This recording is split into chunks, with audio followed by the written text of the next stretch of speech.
todos estos problemas, los que ya teníamos y los que han aparecido en estos largos meses. Hay retos que están a la vuelta de la esquina y debemos usar nuestra creatividad para superarlos. Agradezco al maestro Efraín Enrique Pérez Güemes, un destacado académico y especialista en educación, que nos hará el honor de dictar la conferencia magistral con la que inician estos trabajos.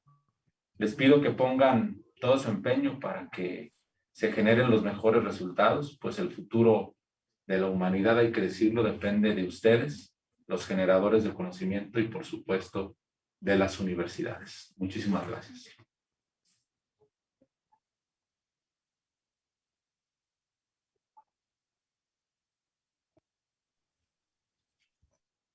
Agradecemos al maestro César Antonio Barba por su presencia y por las palabras que nos ha dirigido. Ahora cedo la palabra a la doctora Socorro Pérez para que nos ofrezca un mensaje. Buenos días, bienvenidos todos. Muchas gracias por aceptar participar en este coloquio, que es el resultado de un esfuerzo de un año, ya lo hemos dicho, fue atípico, en el que a pesar de las condiciones que no se prestaban para el desarrollo pleno de las investigaciones, tal como se presentaron estos 18 proyectos, que fueron los que se apoyaron en la convocatoria del año pasado, se hizo un esfuerzo extraordinario por obtener resultados y por presentar trabajos de calidad. Sabemos que la investigación es un trabajo que nos estructura, pero que también nos desestructura, y es un proceso que nos lleva a forjarnos, porque hay una tolerancia a la frustración en cada paso que damos, y entonces eso nos obliga a enmarcarnos de repente en una serie de supuestos, pero luego a la hora de ir trabajando vemos que no son así, y entonces eso nos obliga a ir transitando de una organización a una desorganización, lo que nos fortalece como académicos, y ser investigador implica más que un esfuerzo intelectual, un esfuerzo también en conjunto, porque aquí en SEMS la gran apuesta es que la investigación se hace en conjunto, y esa investigación en conjunto tiene mejores frutos. Es así como este coloquio, ahora se presentarán 18 trabajos que están colocados en 5 paneles, y los temas son motivación orientada al aprendizaje, evaluación de aprendizaje, sustentabilidad y contexto escolar, equidad, inclusión y desarrollo socioemocional, y violencia y conductas de riesgo. Por supuesto que estas tendrán como eje transversal lo que pasó ahora con el COVID, y entonces ahí saldrán algunas cuestiones que no estaban consideradas en el proyecto original, pero sin embargo se fueron encontrando en el camino cuando se fue realizando el proyecto de investigación. Este coloquio está dividido básicamente en 2 actividades principales. Una es una conferencia magistral a cargo del maestro Pérez, que agradecemos infinitamente su disposición y su generosidad para el sistema de educación media superior. Y luego tendremos 5 paneles con los expertos, un moderador, y esperemos que esto sea de mucho provecho para todos nosotros y que genere nuevos aprendizajes y nuevas inquietudes para seguir desarrollando la investigación. También quiero agradecer muy sinceramente el apoyo recibido por el maestro César Barba, a quien tengo aquí a mi lado y quien respeto y admiro mucho. También al maestro Ernesto Herrera, de quien siempre hemos recibido el apoyo y siempre ha apoyado estas iniciativas, porque la investigación en la media se necesita desarrollar y fortalecer, y pues creo que vamos por buen camino. Muchísimas gracias a todos por su apoyo y bienvenidos.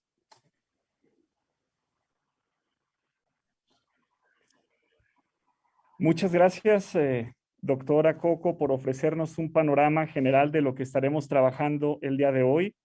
Agradecemos también a todo el presidium, al maestro César Barba, al maestro Ernesto Herrera, por su apoyo, por su presencia en esta apertura, por abrir formalmente la jornada académica que estaremos llevando a cabo el día de hoy. Y bien, pues para iniciar esta agenda académica, me permito presentar al maestro Efraín Pérez Güemes, de la Comisión Nacional para la Mejora Continua de la Educación, quien impartirá la conferencia magistral titulada Reflexiones para trascender el confinamiento. Al final la conferencia tendremos alrededor de entre 15 y 20 minutos para mantener una sesión de dudas y respuestas para generar un diálogo a partir de las aportaciones del conferencista.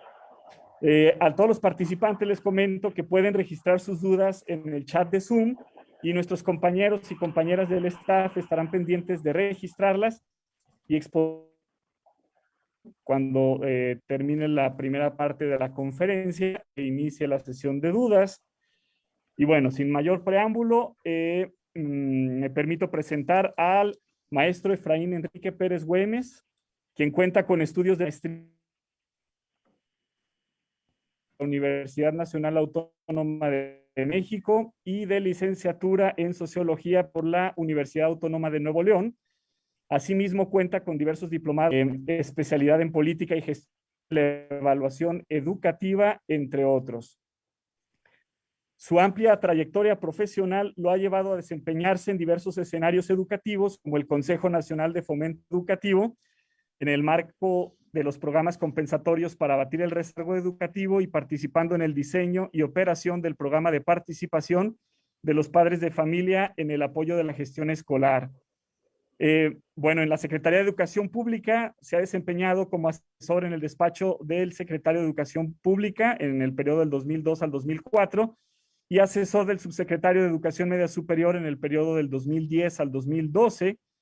También ha participado en el ámbito académico en la Facultad Latinoamericana de Ciencias Sociales, en su sede académica de México, y posteriormente en el Instituto Nacional para la Evaluación de la Educación, el INE, este instituto autónomo, que ya no lo es más, pues, pero en ese momento era director de lineamientos para la evaluación de instituciones políticas y ahora se encuentra trabajando en la Comisión Nacional para la Mejora Continua de la Educación, en la Dirección de Vinculación con Autoridades Educativas Estatales.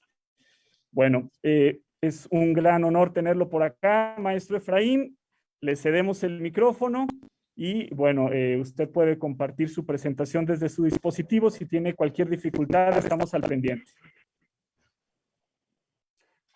Muy buenos días a todas y a todos. Le agradezco mucho al maestro César Antonio Barba Delgadillo la invitación a participar en tan importante evento. Es un honor para mí estar con ustedes en la Universidad de Guadalajara, aun cuando sea de manera remota.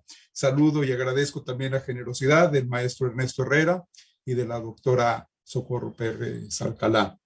Bien, compañeros, permítanme mis conocimientos, mi dominio sobre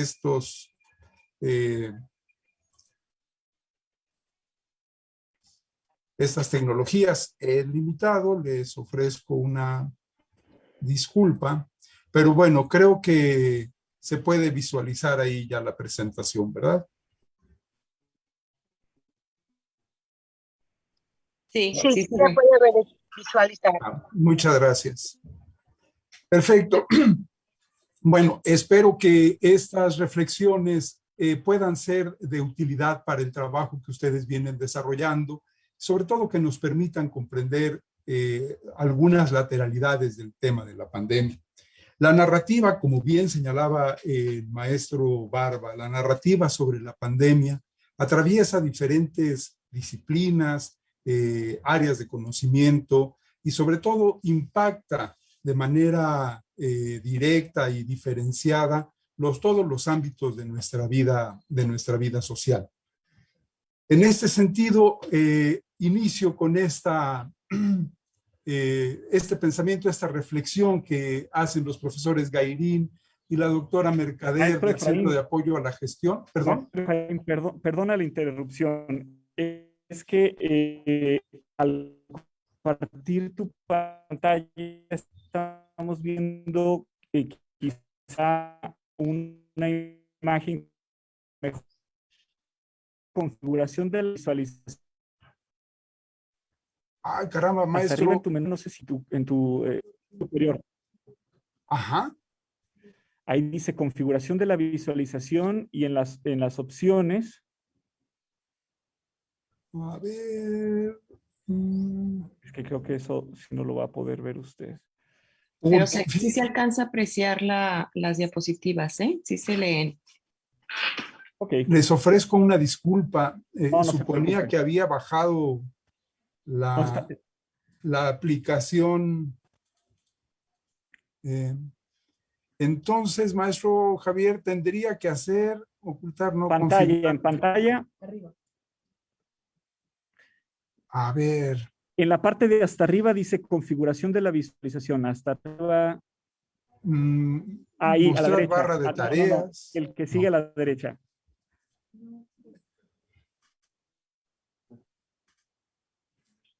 Pues no, aquí en estos. No se preocupe, maestro. De hecho, sí se alcanza a leer, era solamente por si se podía hacer un poco más grande la pantalla, pero se alcanza a leer perfectamente. Discúlpeme por la interrupción y continuamos. Así, Muy bien. maestro Javier. No, ¿verdad? No, ya está listo. Sí se alcanza a ver sin problema. Perfecto. Mil disculpas por mi falta de destreza para manejar estos dispositivos. Comentaba, ¿no?, sobre estos temas de la narrativa. Gairín y Mercader, en una serie de estudios que han venido desarrollando a nivel global sobre el desempeño de los sistemas educativos, particularmente en países iberoamericanos, señalan que los profundos efectos negativos que quedan no solo se instalan en nuestro presente, recordando la fragilidad de la vida humana, sino que se extenderán sus impactos hacia el futuro de una manera que aún no podemos dimensionar. Esto nos lleva a ver el panorama a partir de las cifras, digamos, a nivel mundial. Las Naciones Unidas estima que la pandemia viene afectando y alterando los procesos educativos del aprendizaje de cerca de 1.600 millones de estudiantes en el mundo, el trabajo de 63 millones de maestros en 161 países. En 191 países. ¿Cómo se refleja esto de acuerdo con la estadística de la Secretaría de Educación Pública en el panorama nacional a partir de 2020? Se afectaron el trabajo de más de 36 millones y medio de alumnos en los diferentes niveles, desde educación básica hasta educación superior, el trabajo de más de 2 millones de docentes, afectando el trabajo de 262.805 escuelas en el país. La amenaza de la pandemia, entonces, compañeras y compañeros, se convierte en una verdadera catástrofe generacional. Un aumento de los déficits formativos, un ensanchamiento de las brechas de conocimiento, de educación, de formación, de competitividad y una profundización de las desigualdades educativas. Estos temas que afectan directamente al sistema educativo nacional en sus diferentes niveles y en sus diferentes sostenimientos, pues no son más que el reflejo no tan solo de la pandemia, sino de la manera en cómo venimos haciendo las cosas hasta el 2020 y que ojalá tengamos la capacidad para poder corregirlas e innovar y cambiarlas. El impacto de la pandemia afecta a todos, nos afecta a todos, nos ha afectado a todos, pero nos afecta de manera diferenciada y pues siempre se recarga desafortunadamente en los sectores o en los segmentos sociales menos favorecidos. Con datos de la última encuesta que publicó en abril el INEGI, encuesta sobre el impacto de la pandemia en educación, encontramos que de acuerdo con los cálculos del INEGI, se encontraban inscritos en ese momento 33.6 millones de personas. Si me permiten regresar, con relación a las estadísticas de la SEP, son muy similares, 36.500.000 contra 33.6.6 millones. Es ahí nada más para que tengamos en consideración que nuestra estadística educativa no es lo preciso que nosotros deseáramos. Entonces, tenemos que no todos los segmentos etarios se encuentran inscritos en los niveles en los que deberían de estar de acuerdo con la normatividad nacional. Y este es un punto que también me parece que la pandemia ojalá nos apoye, nos ayude a reflexionar para cambiar estos estándares de grupos etarios y edad normativa para cursar algún estudio, algún nivel educativo, porque bueno, la aspiración viene siendo desde hace varios años una educación a lo largo de la vida, y a lo largo de la vida no es por grupos etarios, sino es que todos tengamos las garantías para poder aprender en el momento en que podamos hacerlo. Contrastando esta estadística de alumnos inscritos en el ciclo escolar 2019-2020 con aquellos que lograron terminar, vemos que, digamos que la eficiencia fue alta en el sentido del impacto de la pandemia. No concluyeron, de acuerdo por cada nivel educativo, arriba del 2%, salvo en primaria, donde de acuerdo con esta encuesta del INEGI, solo el 1% no logró concluir este ciclo educativo 2019-2020, el anterior, por problemas de la pandemia. ¿Cuáles son, de acuerdo con esta encuesta, las razones por las que esta población no pudo concluir? De 7 elementos que ellos listan, 5 tienen que ver directamente con el sistema educativo. Primero, porque se pierde el contacto con las maestras o los maestros, porque la escuela cerró definitivamente, porque no se considera que las clases a distancia sean funcionales, ¿verdad? Y después vienen otros elementos, ¿verdad? Que afectan la vida de las personas. La pérdida de trabajo, la falta de ingresos, la falta de recursos tecnológicos para poder disponer de acceder a la educación que venían desarrollando tanto en el subsistema o en el sostenimiento público como en el sostenimiento privado o autónomo. Si comparamos posteriormente con la estadística que recaba INEGI sobre los alumnos, sobre los grupos etarios que pudieron inscribirse al 2021, hay una cifra muy preocupante. En este ciclo escolar, de acuerdo con esta encuesta, el sistema educativo pierde 5.2 millones de personas inscritas en el sistema educativo a lo largo desde educación básica hasta educación superior. Pero si se fijan ustedes, si espero que lo logren ver, en la extrema derecha del recuadro de la derecha vienen unos recuadritos en color amarillo y en color naranja. La pérdida mayor de personas inscritas en el sistema educativo no tiene que ver con el COVID, sino que tiene que ver con la falta de recursos, que evidentemente es una consecuencia del tema del COVID. Estos elementos son importantes tenerlos en cuenta porque tenemos que pensar en cómo las instituciones, pero también la sociedad en su conjunto y los niveles de gobierno tienen que reaccionar para poder reconocer primero y actuar en consecuencia para paliar estos problemas y estos déficits que estamos acumulando en nuestra sociedad. Entonces, no podemos perder de vista la correlación entre condición social y probabilidad de contagio. Profesores del Colegio de México, Urbina y Mora, publicaron esta semana en las revistas de la CEPAL un documento, un estudio sobre el impacto del COVID en 2 zonas de la Ciudad de México, una en Iztapalapa y y una en la delegación o en la alcaldía de Gustavo Amadero. Y encuentran, digamos, tres paradojas en la gestión cotidiana de la amenaza viral, como le denominan. Uno, la contradicción entre la adopción de prácticas de cuidado y la disponibilidad de recursos para hacer frente a esas necesidades diarias del escenario actual. La segunda paradoja, que a pesar de la gran propagación, se constata una relativización del riesgo debido a la mayor centralidad de las preocupaciones económicas frente a las referencias de salud.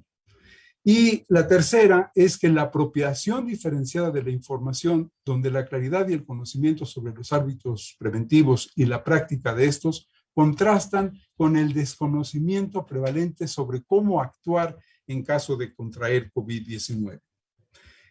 Esta cita viene a colación, compañeras y compañeros, para poder dar cuenta de cómo reacciona, digamos, el sector educativo, las autoridades del sector educativo y las autoridades en general frente al tema. En términos educativos, lo que se busca es el regreso a clases, pero también lo que se pone por encima de las necesidades de política es el tema de la sanidad, pero sin tomar en cuenta las condiciones sociales de los diferentes segmentos para poder hacer frente a su vida cotidiana y para poder mantener la probabilidad de estar en la escuela. Entonces, la crisis socioeducativa que surge con la pandemia revela los efectos de la exclusión de amplios grupos sociales. De igual manera sucede con el conocimiento, que es distribuido asimétricamente entre la población, sea en la escuela o en cualquier otro escenario formativo. Entonces, la preocupación central es regresar a la escuela, a una nueva normalidad, entre comillas, pero ¿cómo regresar a esta? La asistencia a clases presenciales en el ciclo que está por concluir, de acuerdo con la estadística de la encuesta del INEGI, si ustedes se fijan, hay una gran disponibilidad en los diferentes grupos a poder regresar.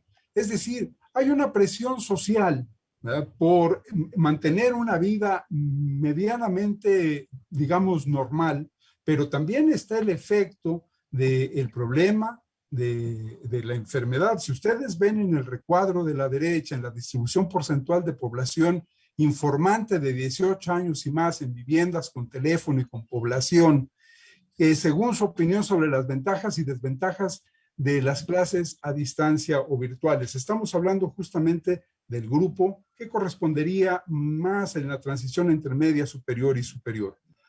Es de llamar la atención que consideran los jóvenes, cerca del 60% de los jóvenes consideran que en educación, esta educación remota de emergencia o educación a distancia, no se aprende de la misma manera que de manera presencial.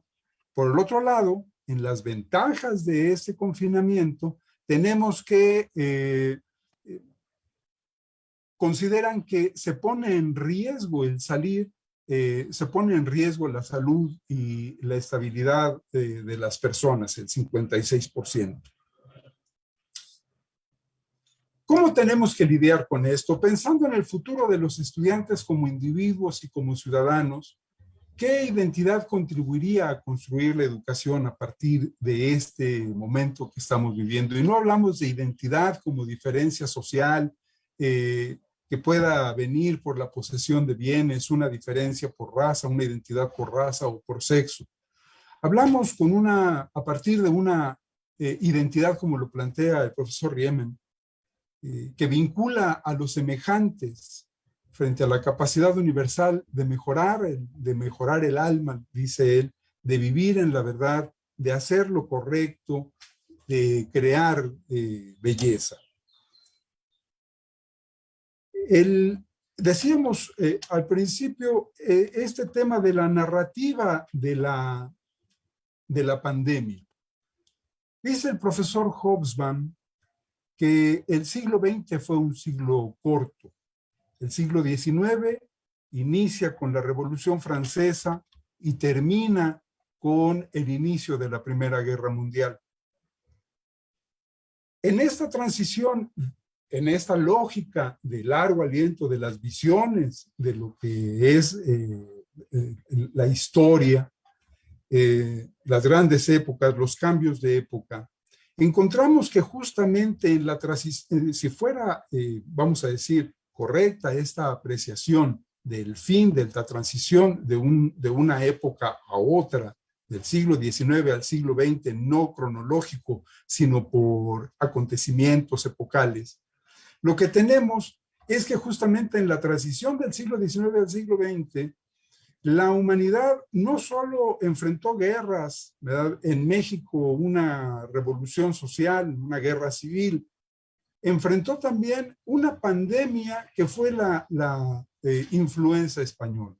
En el caso mexicano, se consideraba tradicionalmente en la historiografía que la Revolución Mexicana había dejado 1 millón de muertos. Los últimos estudios lo que revelan es que ese 1 millón de muertos de principio de siglo en México pudieron haber sido, o de hecho fueron, más producto de la influenza española que de la Revolución. Entonces, esta idea de epocal, ¿no? Venimos de un siglo XX corto que inicia con la Primera Guerra Mundial y culmina con la caída del muro de Berlín. Nos llega después una pandemia en el primer quinto del siglo XXI. Entonces, ¿qué es lo que estamos viviendo ahora? ¿Cuáles son las características o las condiciones del desarrollo del uso de las tecnologías para lo que resta del siglo XXI?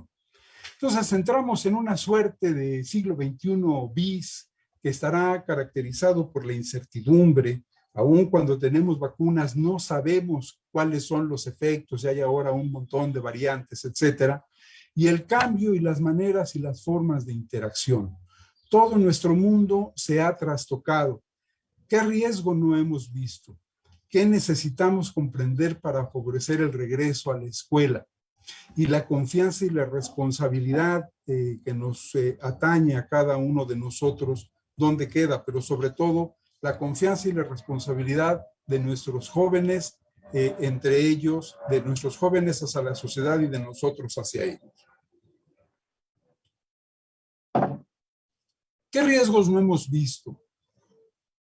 Decía el profesor Ronald Lane, allá por los finales de los años 60, que lo obvio no existe, que lo que es obvio para mí, tal vez no lo sea para ninguna otra persona. Y en esta idea de lo obvio que introduzco en esta, digamos, reflexión sobre la pandemia, me quiero detener sobre el tema de la metáfora médica. La pandemia ha sido hoy reducida a un tema médico, ¿verdad? Donde pensamos en el autocuidado, en la sanidad, en el distanciamiento social, pero políticamente y en términos de política educativa, lo que encontramos es, por ejemplo, esta posición del Sindicato Nacional de recuperar la educación y la nueva normalidad a partir de 3 Bs: asistencia voluntaria, vacuna y semáforo verde. Este hecho de la metáfora médica y estas 3 Bs me parece que reflejan muy bien, ¿verdad?, cómo nos hemos vuelto prisioneros de algo que parece obvio. Pues sí, la enfermedad es letal, sí lo es, pero no hay, frente a esa letalidad, no ha habido capacidad de las instituciones públicas para poder responder de una manera virtuosa a las necesidades de la sociedad, entre ellas la educación. Nos replegamos, dejamos nuestros planteles, dejamos a los profesores en su ámbito de trabajo con pocas herramientas para poder atender a la población estudiantil, dejamos a los estudiantes, ahora metimos la escuela a la casa, pero tampoco les hemos dado las herramientas para que puedan, mantener su relación educativa, su funcionalidad educativa. Y claro, no puedo dejar de reconocer que la Secretaría de Educación Pública tuvo buenos reflejos y sacó el Aprende en Casa 1, el Aprende en Casa 2, hizo un convenio con las televisoras, pero al parecer no es suficiente. Entonces, si relegamos a un segundo plano el desarrollo de medidas que favorezcan el contacto entre individuos, digo, no podemos dejar de reconocer que somos gregarios, ¿verdad? Que desarrollemos medidas para alentar el aprendizaje, ¿verdad? La generación de nuevos conocimientos a partir de conocer y comprender lo que nos está sucediendo. Entonces, el sistema educativo me parece que no está respondiendo a las expectativas de la sociedad. Hay muchas limitaciones, ciertamente. La misma encuesta del INEGI revela que de preescolar a secundaria, digamos, los únicos o los dispositivos más usados para poder mantener esta relación educativa han sido los teléfonos inteligentes.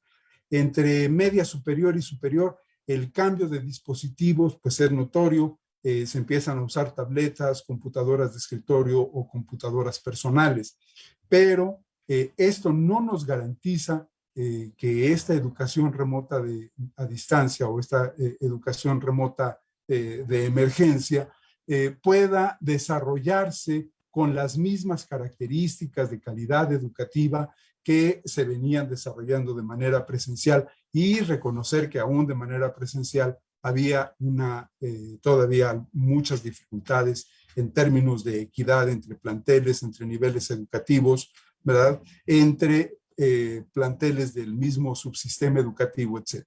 Entonces, en esta idea de la obviedad, me parece que, como dice el profesor Ronald Lane, el sistema genera la ignorancia de sí mismo y una ignorancia de esta ignorancia. Entonces, el eslabón más peligroso de este tema de la metáfora médica es el de la obediencia, el que tengamos que hacer las cosas únicamente porque tengamos que subsistir, porque tengamos que protegernos, porque nos entra el pánico y no encontramos la manera, socialmente hablando, como grupo humano, como grupo social, de poder encontrar también desde nosotros mismos, como sociedad, alternativas a lo que las limitaciones de las instituciones públicas no han podido responder. ¿Qué necesitamos comprender para favorecer el regreso a la escuela? Me parece que uno de los temas que debe de tocar la autoridad educativa y nosotros como miembros del sistema educativo nacional en nuestras diferentes responsabilidades es cambiar la noción de lo que es la escuela.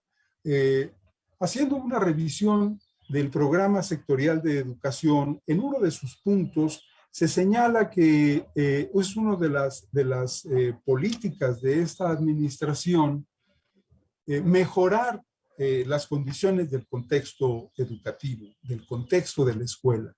Me llamó personalmente mucho la atención, lo leí entusiasmado, pensando en que por contexto educativo estábamos leyendo la posibilidad de que la escuela pueda tener ese contexto extendido con su comunidad, con su entorno, con su territorio. Pero no, seguimos todavía metidos en la discusión de que el contexto del educativo es el contexto áulico, es el confinamiento de la escuela. Entonces, confinamos conocimiento, confinamos personas. Esa es nuestra noción de escuela. Cuando enfrentamos este tema de la pandemia y entonces la escuela se tiene que ir a la casa, se desestructura completamente nuestra noción de lo que es la escuela, de lo que es la educación, y tenemos dificultades para poder relacionarnos, para poder darle continuidad a nuestro trabajo, porque no tenemos estos asideros comunitarios, territoriales. Y ahora que buscamos regresar, pues no sabemos cómo hacerlo, porque las escuelas, estoy hablando del sector público, básicamente educación básica, media superior, las escuelas han quedado abandonadas. Uno ve los noticiarios de diferentes entidades federativas, pasan las escenas de las escuelas, pues ya con la maleza invadiendo los salones, pues también la fauna nociva, etcétera, la depredación que se ha hecho del patrimonio de la educación pública, tiene que ver justamente con este desapego, por un lado, del sistema educativo, del sector educativo hacia la comunidad, hacia el territorio, y también de las propias comunidades a no apropiarse de las escuelas como un bien público, tanto en lo material como de la educación pública como un patrimonio de la sociedad. Tenemos entonces también que reconocer estos rasgos centralistas de nuestra historia, ¿no? Estamos por cumplir el centenario de la fundación de la Secretaría de Educación Pública y ojalá haya un debate sobre cuál deba de ser ahora la lógica de organización política del sistema educativo. El presidente Carranza, cuando se promulga la Constitución de 1917 en Querétaro, buscaba que la educación se impartiera, como venía haciendo con los liberales como Juárez en el siglo XIX, desde el municipio y que fuera responsabilidad también de los estados, con todas las dificultades, carencias y todo lo que la época marcaba tanto en el siglo XIX como principios del siglo XX. Fíjense, un dato curioso, anecdótico, pero dramático. La educación primaria se hace obligatoria, no gratuita ni laica ni nada de eso, que eso va a ser hasta el 17. Se hace obligatoria en 1867 con las reformas que inició el presidente Juárez. La educación secundaria se hace obligatoria hasta 1993. La educación media superior se hace obligatoria hasta 2010, 2011.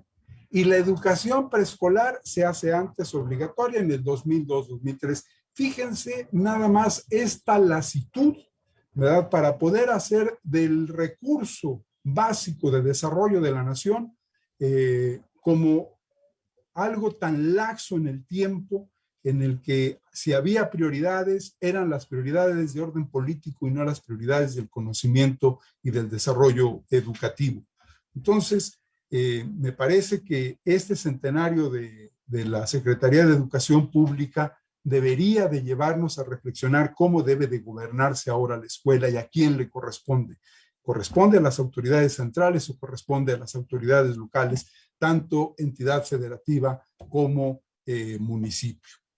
Tenemos en este marco una distribución asimétrica de facultades y atribuciones entre los niveles de gobierno y en consecuencia entre las autoridades educativas federal, estatal y municipal.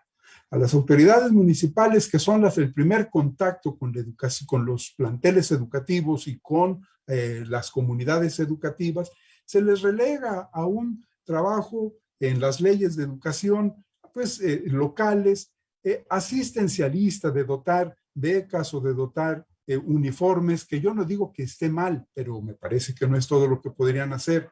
Se les relega al trabajo de mantenimiento preventivo y correctivo menor para las escuelas, la limpieza, la pintura, tal, pero pues muchas de nuestras escuelas no tienen sanitarios y si los tienen no tienen agua potable, etcétera. O sea, esta idea de que el municipio es el que hace la talacha y los otros son los que toman las decisiones, todavía habrá que estudiarlo, ver cuál va a ser el impacto de la pandemia para poder modificar esa estructura de gobierno educativo. En ese sentido, también la planeación educativa privilegia los datos agregados por nivel, incluidos los indicadores. Nos preocupamos más por la cobertura, el egreso, etcétera, pero no nos preocupamos de cómo es ese comportamiento poblacional en las comunidades, en los municipios. La organización por niveles educativos a partir de la definición de edad reglamentaria, como mencionaba hace un momento, es algo que me parece que hay que modificar, hay que cambiar, hay que garantizar la educación para todos, pero no por un tema de edad reglamentaria, lo que implicaría modificar currículums, etcétera. Habría que modificar planes de estudios, habría que modificar también la forma de gobierno del sistema educativo para poder garantizar a todas las personas que puedan estudiar y que además que esa educación les pueda servir para poder desarrollarse como individuos en una sociedad que es cada día más cambiante y más competitiva. No tenemos sistemas de seguimiento a las trayectorias educativas de los estudiantes. Yo no soy oriundo del Distrito Federal de la Ciudad de México. Yo nací y me desarrollé en un pueblo en el estado de Puebla y después tuve la oportunidad de salir a estudiar. Lo que uno recuerda y lo que uno sigue viendo, cómo se reproduce todo, uno puede tener una escuela en una ranchería, antes de eso, veamos, por ejemplo, las leyes municipales de los estados. ¿Cómo se clasifica el territorio? El territorio se clasifica por ciudad y entonces como al municipio le corresponden los servicios, allí se establece que una ciudad debe de tener educación superior, planteles de educación media, planteles de educación secundaria y primaria, o hasta preescolar, y panteones y carnicerías y rastros y cosas por el estilo. A medida que va bajando el número de población por territorio, los servicios, entre comillas, educativos, van siendo menores. Entonces, a las rancherías, ¿verdad? A los ejidos, se les dejan, si acaso, una escuela primaria, pero no puede faltar la cárcel, ¿verdad? No puede faltar, por lo menos que haya una llave de agua potable para el servicio de la comunidad, de acuerdo con cómo están redactadas algunas de las leyes municipales en los estados.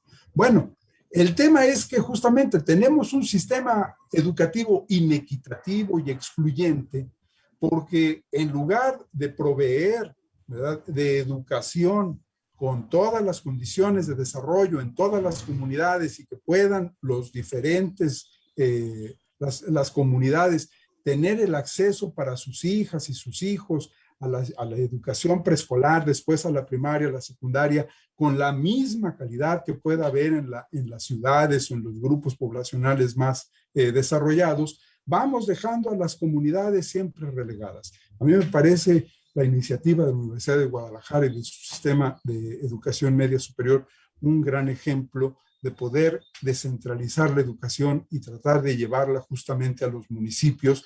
Y quizá, lo desconozco, pero sería muy venturoso que estuvieran vinculados con las escuelas de los niveles en esos municipios para ver también de dónde ustedes están captando a su población y cuáles son las características y cómo ustedes podrían mejorar el desempeño de las escuelas de educación básica de donde ustedes obtienen a sus alumnos.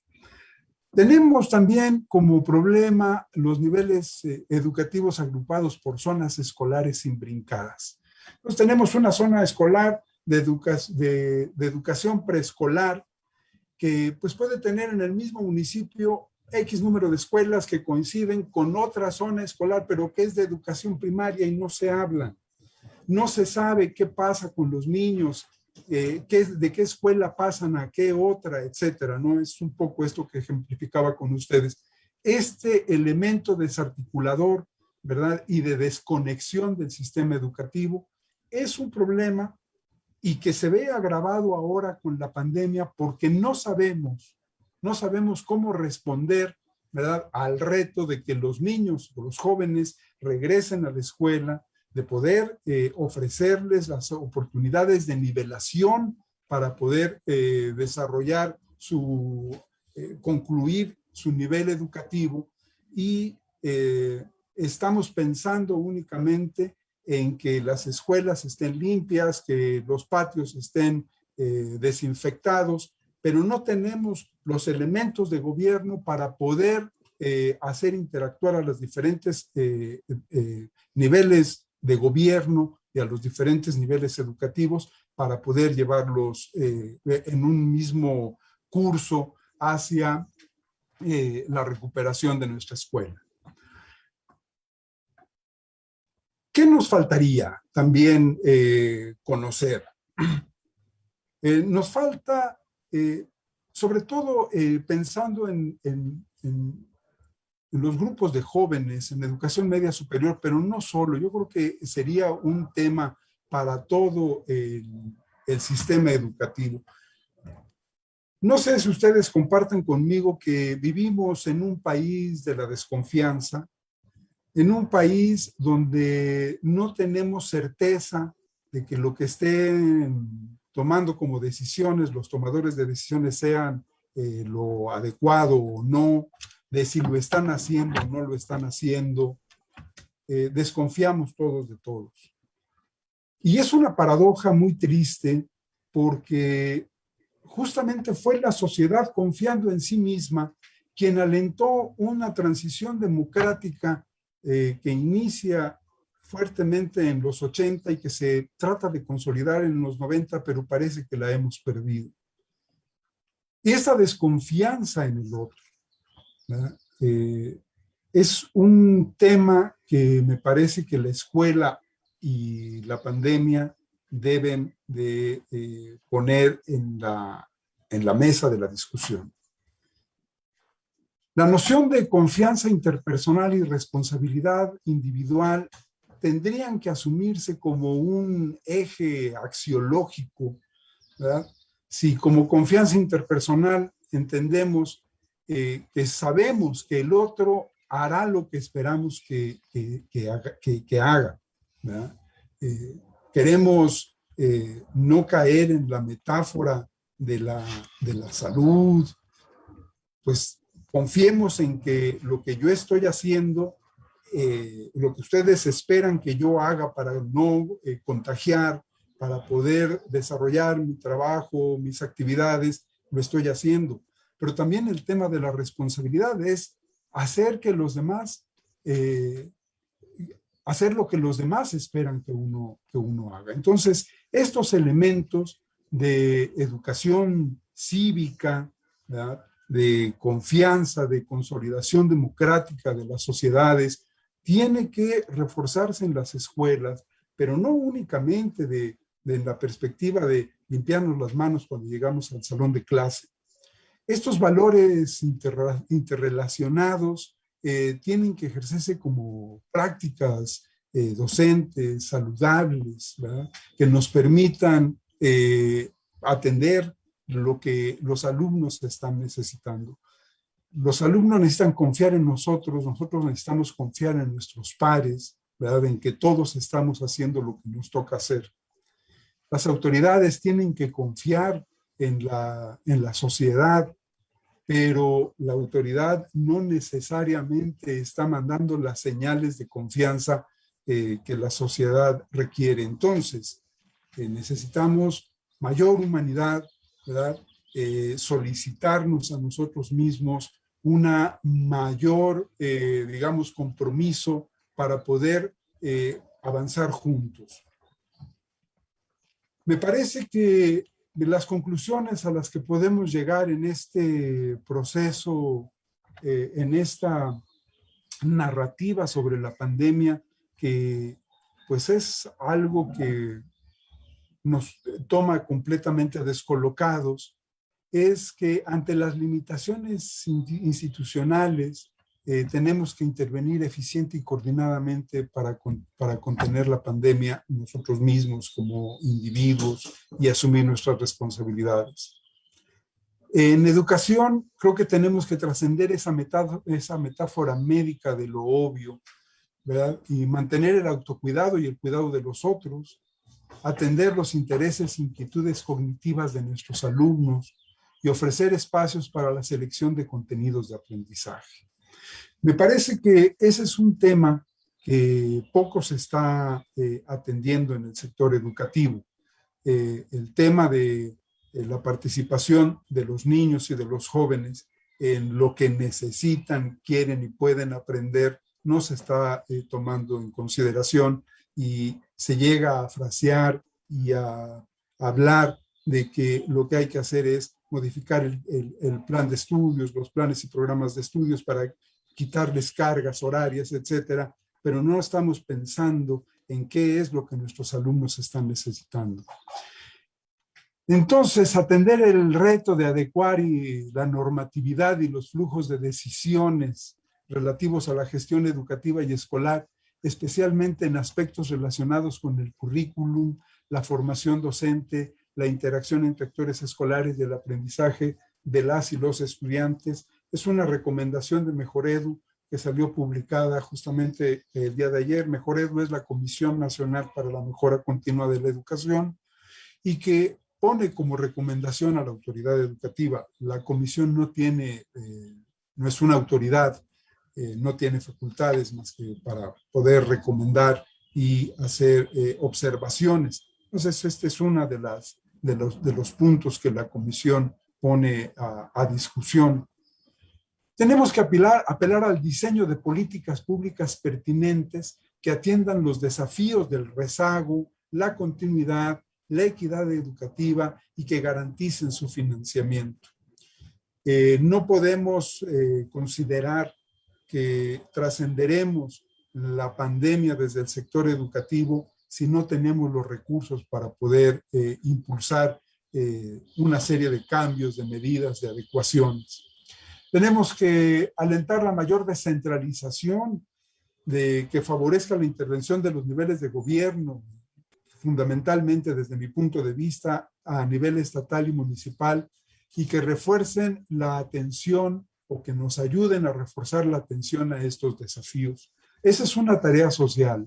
Esta no es una tarea de los políticos, ni es una tarea de los gobernantes. Es una tarea de la sociedad, ¿verdad? Por buscar que las formas de gobierno estén más cercanas a uno. Tenemos que seguir apelando al cambio de conducta de las instituciones para que las instituciones no apelen únicamente al cambio de conducta de nosotros.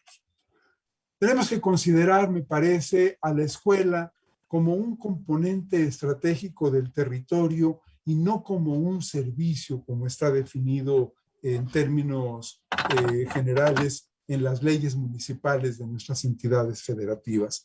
Hay que voltear los ojos a nuestro entorno. Podemos controlar la pandemia, podemos mejorar la escuela si tenemos confianza, ¿verdad?, en nuestro vecino, en nuestro colega, en los padres de familia, en los jóvenes, en los niños. Sé que nuestro país atraviesa desafortunadamente por otra pandemia que es la de la violencia, por decirlo de alguna manera. Pero caray, tenemos que hacer el esfuerzo por salir también de eso. Y por último, para terminar, yo quisiera señalar que la necesidad de favorecer la articulación entre escuelas y niveles. No podemos construir un país diferente o un sistema educativo diferente a partir de la pandemia si seguimos manteniendo nuestros cercos, ¿verdad?, sociales, ¿no? Por un lado están las escuelas públicas y por otro las privadas. Por un lado está el sostenimiento federal, por el otro el estatal, el autónomo, ¿verdad?, el privado. No podemos tener las exclusas del sistema educativo de manera permanente, de decir, bueno, aquí está preescolar, pero ¿qué pasa con los egresados de preescolar? ¿A qué primarias van? No lo sabemos. Esta idea de territorio creo que nos puede ayudar, ¿verdad?, sobre todo a mejorar nuestro sistema educativo, pero un tema que es fundamental, que es el tema de los derechos. Una visión de territorio a partir de los cambios que genere la pandemia tienen que llevarnos a garantizar la educación como un derecho de todas las personas y ligarlo con los otros dos, digamos, derechos que están plasmados en la Constitución y que son la bisagra para que este país pueda ser diferente. El respeto a la dignidad de las personas, que tiene que estar constituido en la educación, el derecho de los derechos humanos de todas las personas, para que la educación pueda contribuir a que nuestro país sea un país diferente. No ahora, tendrá que ser en el mediano, en el largo plazo, pero esos son los retos y los desafíos que tenemos a partir de esta irrupción de la pandemia del COVID-19 en el mundo, pero particularmente en nuestro país. Les agradezco mucho la atención y espero que estas ideas puedan contribuir un poco a los trabajos que ustedes vienen desarrollando. Muchas gracias. Agradecemos, agradecemos la participación de nuestro conferencista, del maestro Efraín Pérez Güemes. Bueno, es difícil aplaudir a la distancia, ahí tenemos los emoticones, pero bueno, agradecemos muchísimo todas las ideas y las aportaciones que nos ha compartido. Y bueno, tenemos algunas dudas que me han hecho llegar al chat personal. El chat de todas maneras sigue abierto para las personas que todavía deseen registrar sus dudas. Y bueno, si me lo permite, maestro Efraín, leer alguna de las dudas que han llegado, a ver si nos puede ofrecer su opinión para clarificar. A No, ver, con todo gusto. bien. La maestra Betty Vargas nos comenta, ¿cómo podríamos regresar a las aulas considerando el aspecto de sanidad y el aspecto de las necesidades educativas y sociales de las y los jóvenes? Los jóvenes necesitan socializar, jugar, reunirse, y las medidas nos piden distancias, controles sanitarios. Si estos aspectos se confrontaran, ¿a cuál habría que darle prioridad? En la práctica, ¿cómo nos salimos de la metáfora médica? Es una pregunta compleja, estimado maestro Javier. Maestra Betty, muchas gracias. Es una pregunta compleja y que tiene que ver aquí también con aspectos de orden ético. ¿Qué es lo más importante? Si todos pensamos en el desarrollo de la humanidad, desde la época antigua hasta prácticamente hasta la Revolución Industrial, el grueso de la población vivía en condiciones completamente marginales, digamos, hacinados. La casa era prácticamente un granero donde se convivía con los animales de corral que la gente podía tener, y de allí pues pasaron contagios y cosas por el estilo, y surgieron pues muchos de los virus que hoy tenemos, ¿no? Por ejemplo, desde el sarampión o cosas por el estilo. No podemos estar confinados eternamente. Entonces, me parece que si todos hacemos lo que nos toca hacer, sí es necesaria la sana distancia, pero no es primordial el confinamiento para el desarrollo de los jóvenes o de los niños. Me parece que hay que administrar, hay que ayudarnos mentalmente a administrar estas relaciones. Si ponemos necesidades sociales versus higiene, pues no son excluyentes, pero me parece que no podemos caer en esta paranoia o histeria colectiva de que nos vamos a morir.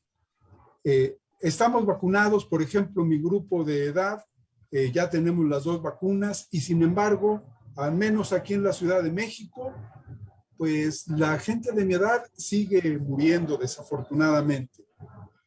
¿Qué está sucediendo? No lo sabemos, pero pues tenemos que seguir la vida. Y a los jóvenes, veía yo unas noticias de que unos jóvenes salen a una playa de recreo, 530 salen contagiados o vienen de otros países igual. No sabemos realmente cómo poder responder a esta paradoja de la vida social o del confinamiento. ¿Qué es lo correcto? Pues lo correcto es respetar al otro, pero también lo correcto es dar las condiciones para que el otro se desarrolle. Y les digo, este tema, por ejemplo, de dónde se reúnen los jóvenes se reúnen pues en la escuela para socializar. Desafortunadamente, pues yo creo que hay pocas ciudades donde haya espacios pensados para los jóvenes que no sean pues una discoteca o un bar o cosas por el estilo. Canchas deportivas, al menos en la Ciudad de México, pocas, parques, pues realmente pocos. Hay que cambiar entonces nuestra mentalidad. Habrá que pedir, ¿verdad?, a la autoridad que abra ciertos espacios con, digamos, seguridad para que las personas podamos reunirnos y podamos socializar y podamos seguirnos desarrollando. No sé, la pregunta compleja, espero haber dado alguna pista para responderla. Gracias, maestro Efraín. El maestro Ernesto Herrera pregunta, en los últimos tiempos se han dirigido muchos esfuerzos para establecer un marco curricular común. En su opinión, ¿esto estaría peleado con el establecer contenidos con sentido para los estudiantes? No, de ninguna manera, por el contrario. Yo lo que no he logrado entender todavía a esta edad y después de haber pasado por el sector educativo, es en educación media superior cómo se toma una decisión de crear un tipo de servicio u otro, una escuela técnica o un bachillerato general. Entonces, el marco curricular común buscaba, no sé si lo haya logrado, buscaba justamente responder a estas necesidades, que los jóvenes pudieran tener las opciones de continuidad educativa, pero que pudieran quizá mudar de un lugar, de una posición educativa, de un subsistema a otro subsistema en función de sus intereses. Lo que no les hemos preguntado a los jóvenes es qué quieren estudiar. Y me parece que ese es uno de los elementos que siguen o que faltaron en su momento en el diseño del marco curricular común y del Sistema Nacional de Bachillerato. Se formaron academias, se desarrolló la parte disciplinar del currículum, pero me parece que hace falta preguntarle a los jóvenes justamente qué es lo que quieren aprender, cómo lo quieren aprender. Para alguien de mi edad, entrar hoy a una máquina y poder bajar lo que me gusta, que es la música, y no tener mis acetatos, como todavía conservo algunos, es una maravilla. Eso a mí me sorprende. Y a los jóvenes, para los jóvenes, esta es una realidad que, vamos, es natural. Ellos pueden conseguir tanta información como quieran. La cuestión es poderlos conducir, poder apoyarlos, poder tutorarlos. Entonces, me parece que la pregunta del profesor Herrera, que se le agradezco, es sí incluir a los jóvenes, preguntarles a los jóvenes, profesor, en el marco curricular común, cómo quieren aprender y qué es lo que quieren aprender. Yo creo que esa es una medida de inclusión y de equidad que podría transformar favorablemente el subsistema de educación media superior en nuestro país. Muchas gracias, maestro. Pregunta la maestra Graciela Espinosa, ¿qué significa mirar la educación desde la perspectiva de territorio? ¿Qué es lo que implica? Desde mi punto de vista, maestra Espinosa, muchas gracias por la pregunta. Implica que la escuela, que el currículum, que el plan y programas de estudios, que los padres de familia, que los alumnos, pero sobre todo también los maestros, puedan desarrollar nuevos conocimientos a partir del territorio, del lugar donde estamos viviendo.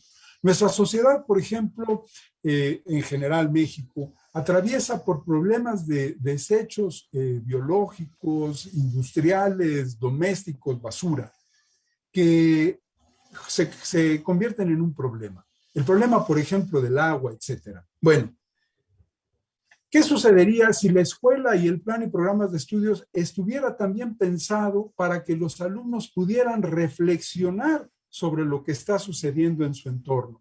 ¿Qué pasa con la basura? Es una pregunta que en la escuela no nos la hacemos. Y depositamos la basura en botes o en el piso y alguien barre y la recoge y va a parar a algún lado, pero nunca sabemos a qué lado. ¿Qué proceso se puede llevar en un laboratorio de educación media superior para saber, a ver, qué hacemos con la basura? ¿No? En un video que tuve oportunidad de ver en el Google, en una reunión en el sistema educativo de Chile, había una discusión un poco similar a la que ustedes tienen ahora, donde se reúnen equipos de investigación de diferentes niveles educativos. Y uno de ellos, que era una escuela de educación media superior, el profesor encargado de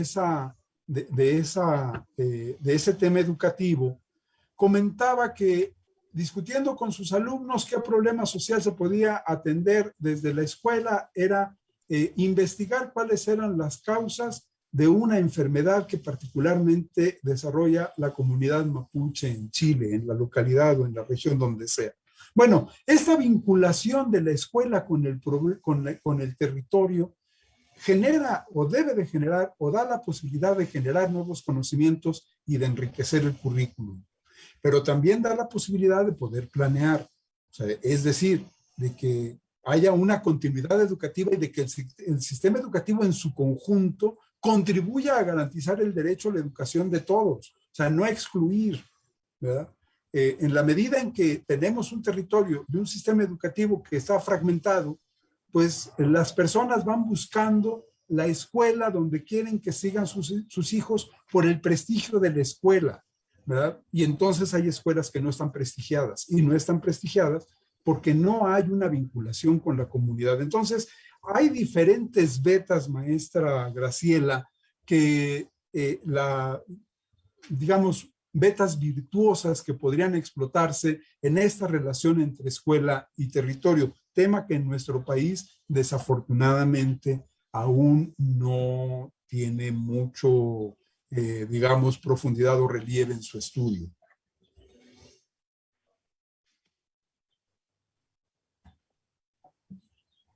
Muchas gracias, maestro. A ver, siguiente pregunta. ¿Podría abundar en el concepto de confianza interpersonal para el regreso a las aulas? A veces a la confianza se contrapone el temor al incumplimiento o la simulación. La salida común a este temor suele ser, más que la confianza, el control. ¿En qué aspectos debemos favorecer la confianza y en cuál es el control? Más que control, yo creo que el tema de la confianza tiene que ver con la capacidad de pensar por sí mismo, ¿verdad? En el tema de la autonomía, ¿no? O sea, no someterse a un dictado de un grupo, es a la posibilidad de poder desarrollar o definir o afinar criterios, ¿verdad? Que nos permitan hacer elecciones y tomar decisiones propias. Este tema de la capacidad de elegir tiene que ver con la confianza interpersonal.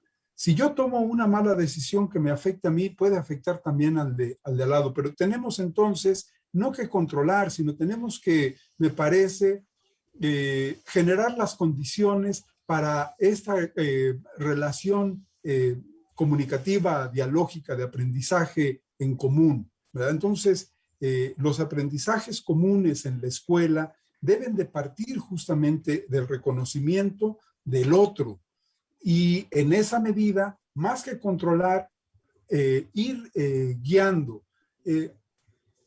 El país ha cambiado mucho y la sociedad y nosotros junto con él, no necesariamente de manera favorable. Hay una discusión sobre el tema de la ética y la moral y no tiene que ver necesariamente con el control, sino tiene que ver con la forma en cómo uno va internalizando estos valores y uno va teniendo esta autonomía justamente moral para poder tomar decisiones y para poder interactuar con los otros de una manera creativa, de una manera respetuosa y de una manera incluyente. Eso es lo que yo podría decir, más que el control, me parece que es la capacidad de elegir y el respeto al otro. Gracias. Voy a pegar dos preguntas, maestro Efraín, porque, bueno, veo que tienen cierta relación y son varias las preguntas, alcanzaremos a responder algunas más. La maestra Brenda García pregunta, maestro Efraín, ¿qué autor o lecturas nos recomienda para realizar una autorreflexión de nuestra práctica educativa? Y la relaciono con la pregunta de Jaime Gómez, quien dice, felicidades por el excelente análisis que ha presentado, maestro Efraín. ¿Cuáles cree que sean los grandes temas que debería abordar el investigador social para contribuir a la comprensión y transformación de la realidad educativa? Entonces, por una parte se preguntan, digamos, los temas o líneas de investigación a los que debería enfocarse un investigador social y por otra parte las fuentes para digamos, profundizar esta reflexión. Gracias, maestra Brenda. Gracias, profesor Gómez. Sobre el tema de la práctica educativa, pues hay una vasta, digamos, bueno, y también para el tema de los grandes temas de la investigación, hay una vasta, digamos, investigación en diferentes vertientes que pueden permitir justamente desarrollar estos temas. En el caso mexicano, me parece que el desarrollo que ha tenido la investigación en el CIMBESTAB, en el DIE, creo que allí hay una fuente primaria de información para poder desarrollar temas de frontera. Creo que uno de los temas básicos que hay que estudiar en nuestro país es el tema de la equidad. Aun cuando se viene estudiando desde hace muchos años, no hemos terminado de comprender cuáles son las condiciones, digamos, sociales en las que se están desarrollando hoy nuestros alumnos. Me parece que el Instituto Nacional para la Evaluación de la Educación, el extinto INEE, tiene también, y están los repositorios en la página de Mejoredu, hay también una vasta investigación educativa que puede retomarse para poder continuar sobre líneas de aprendizaje, sobre líneas de tutoría, sobre líneas de formación docente. Hoy la Comisión Nacional está, digamos, desarrollando, y esperemos que esto salga a la luz pública pronto, como recomendaciones a las autoridades educativas, modelos de formación situada para docentes, modelos de formación situada. Ese es, digamos, uno de los puntos que tendríamos que estar, en los que estamos ahora pensando. Junto con los modelos de formación situada para los docentes, tiene que ver también la práctica, digamos, de desarrollo curricular para poder mantener actualizados nuestros planes y programas de estudios, pero con una visión más local, no solo con una visión central. Creo que también estos temas tendrían que estarse estudiando y tendría que estarse avanzando desde las entidades federativas para poder proponerle a la autoridad educativa central, mientras las cosas se sigan manejando de esta manera, diferentes opciones, ¿verdad? Conductuales, diferentes opciones de contenidos para poder enriquecer nuestro currículum y sobre todo poder manejarlo, si bien con una característica o con una tipología nacional que pueda responder a las características regionales. Yo creo que ese también son estudios que hacen falta.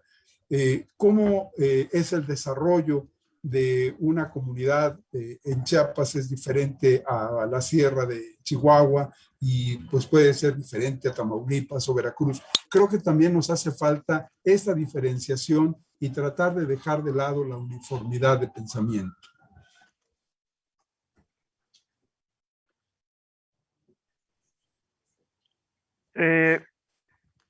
Bueno, pues muchísimas gracias, maestro Efraín. Hay algunas preguntas más que le haremos llegar por escrito. Les agradecemos a todos por su participación y por sus preguntas. Hay también algunos mensajes de felicitaciones por la conferencia, por la aportación. Algunos que comentan que fue muy interesante respecto a la problemática educativa dentro del contexto de la pandemia. En fin, bueno, todos los participantes queremos agradecer, maestro Efraín, por su tiempo, por el esfuerzo y sobre todo por las aportaciones pues que nos ha brindado y que nos invitan a continuar reflexionando sobre los desafíos de la educación media superior en el contexto de la pandemia y en el contexto de este desafío que tenemos ya en puerta, que es el regreso, cómo volver, Y bueno, sobre todo, no solo desde el aspecto, como comentaba, de la metáfora médica, sino también favoreciendo la interacción, las interrelaciones, el aspecto humano y el mandato institucional que tenemos, digamos, como institución, como Universidad de Guadalajara, en el sentido de, pues, desarrollar un ambiente educativo, pues, que impulse a las y los estudiantes.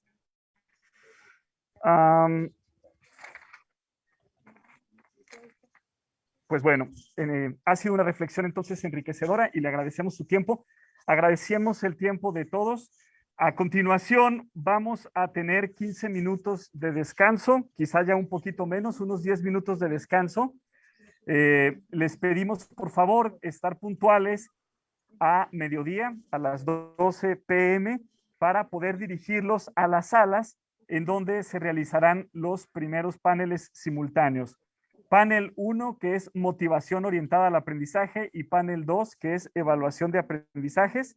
Entonces, a partir de las 12, se les enviará una invitación para que puedan acceder a la sala que les corresponde. Bueno, sin más, pues agradecemos otra vez al maestro Efraín. Y bueno, pues todos a descansar y nos vemos por acá a las 12. Muchísimas gracias, Efraín. Gracias, doctor. Muchísimas gracias por su generosidad a todos. Mucho éxito.